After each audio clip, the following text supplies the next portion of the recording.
Hi, ನಮಸ್ಕಾರ. ಯಾರೆಲ್ಲ ಶೃಂಗೇರಿಗೆ ಬರ್ಬೇಕಂತ ಅನ್ಕೊಂಡಿದ್ದೀರಾ ಅವರಿಗೆಲ್ಲ ಡ್ರೆಸ್ ಕೋಡ್ ಅಂತೂ ಇದ್ದೇ ಇದೆ. ಎಲ್ಲ ದೇವಸ್ಥಾನದಲ್ಲೂ ಇವಾಗ ಡ್ರೆಸ್ ಕೋಡ್ ಮಾಡಿದ್ದಾರೆ. ಆದರೆ ಈ ಥರ ರೇಷ್ಮೆ ಸೀರೆ ಎಲ್ಲ ಉಟ್ಕೊಂಡು ಹಿಂಗೆಲ್ಲ ಬರ್ಬೇಕಂತಿಲ್ಲ. ಅಟ್ಲೀಸ್ಟ್ ಒಂದು ನಮ್ಮ ಹಿಂದೂ ಸಂಪ್ರದಾಯ ಪ್ರಕಾರ ಡ್ರೆಸ್ ಹಾಕಿದ್ರೆ ವೇಲ್ ಕಂಪಲ್ಸರಿ, ಸ್ಯಾರಿ ಹಾಕಬೇಕು, ಇಲ್ಲ ಡ್ರೆಸ್ ಹಾಕಬೇಕು, ಜೀನ್ಸ್ ಎಲ್ಲ ನಾಟ್ ಅಲೌಡ್. ಹೆಂಗೆ ಬರ್ಬೇಕಂದ್ರೆ ಅಟ್ಲೀಸ್ಟ್ ಹಣೆಗೆ ಕುಂಕುಮ ಇಟ್ಕೊಂಡು ಚಿಕ್ಕ ಚಿಕ್ಕದು ಏನಿದೆ ಅದೆಲ್ಲ ಹೆಣ್ಮಕ್ಳು ಏನು ಫಾಲೋ ಮಾಡ್ಬೇಕು ಅದನ್ನ ಫಾಲೋ ಮಾಡಿ. ಇಲ್ಲಾಂದ್ರೆ ನಿಜ ಅಲೋ ಮಾಡಲ್ಲ.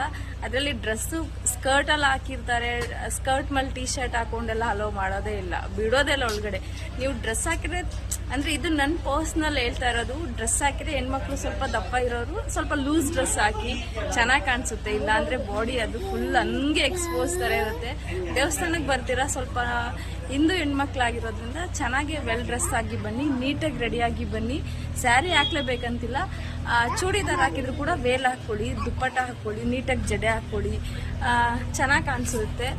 ನಿಜ ಒಳಗಡೆ ಬಿಡ್ತಿಲ್ಲ. ಶೃಂಗೇರಿಲಿ ತುಂಬ ಚೆನ್ನಾಗಿ ಮಾಡಿದ್ದಾರೆ. ನಾವು ಹೆಣ್ಮಕ್ಳು ದೇವಸ್ಥಾನಕ್ಕೆ ಹಿಂಗೆ ಹೋಗೋದು, ಯಾಕಂದರೆ ನಾನು ರಾಮನನ್ನ ಪೂಜೆ ಮಾಡೋದು. ಸೊ ನಾನು ಹಾಗಾಗಿ ನನ್ನ ಏನು ಹಿಂದೂ ಸಂಪ್ರದಾಯ ಇದೆ, ಸಂಸ್ಕೃತಿ ಇದೆ, ನನ್ನ ಸನಾತನ ಧರ್ಮವನ್ನು ನಾನು ಪಾಲನೆ ಮಾಡ್ತೀನಿ.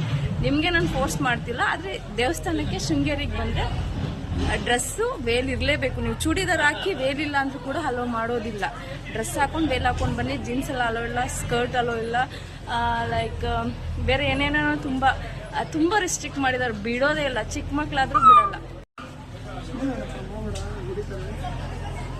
ತುಂಬ ಮಳೆ ದೇವಸ್ಥಾನ. ಇವಾಗೆಲ್ಲ ಬರ್ಬೇಕಂದ್ರೆ ಸ್ವಲ್ಪ ಮಳೆ ನೋಡ್ಕೊಂಡು ಬನ್ನಿ, ಛತ್ರಿ ಎಲ್ಲ ಇಟ್ಕೊಂಡೇ ಬನ್ನಿ ಕಂಪಲ್ಸರಿ. ಒಂದು ಪ್ಲಾನ್ ಮಾಡಿ ನೀಟಾಗಿ. ಡ್ರೆಸ್ ಕೋಡ್ ಅಂತೂ ತುಂಬ ಚೆನ್ನಾಗಿರ್ಬೇಕು. ತುಂಬ ಮಳೆ ಐತೆ. ಅಕ್ಷರಾಭ್ಯಾಸ ಮಾಡೋರು ಮಕ್ಳಿಗೆ ಅಕ್ಷರಾಭ್ಯಾಸ ಮಾಡಿದ್ರೆ 2 ವರ್ಷ ಮೇಲಿರ್ಬೇಕು, ಮಗು ಮಾತಾಡೋ ಥರ ಇರಬೇಕು, 5 ವರ್ಷದೊಳಗಡೆ ಇರಬೇಕು.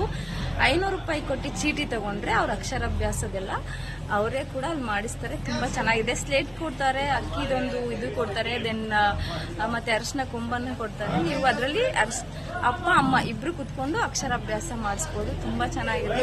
ಯಾರೆಲ್ಲ ಅಕ್ಷರಾಭ್ಯಾಸ ಮಾಡಿಸ್ಬೇಕು ಶೃಂಗೇರಿಯಲ್ಲಿ ಅನ್ಕೊಂಡಿದ್ದೀರಾ ಮಾಡಿಸಿ. ಶಾರದಮ್ಮ ಒಳ್ಳೇದು ಮಾಡಲಿ, ಎಲ್ಲ ಮಕ್ಳಿಗೂ ವಿದ್ಯೆ ಬುದ್ಧಿ ಕೊಡಲಿ, ಆಯಸ್ಸು ಆರೋಗ್ಯ ಕೊಡಲಿ. ಜೈ ಶ್ರೀರಾಮ್.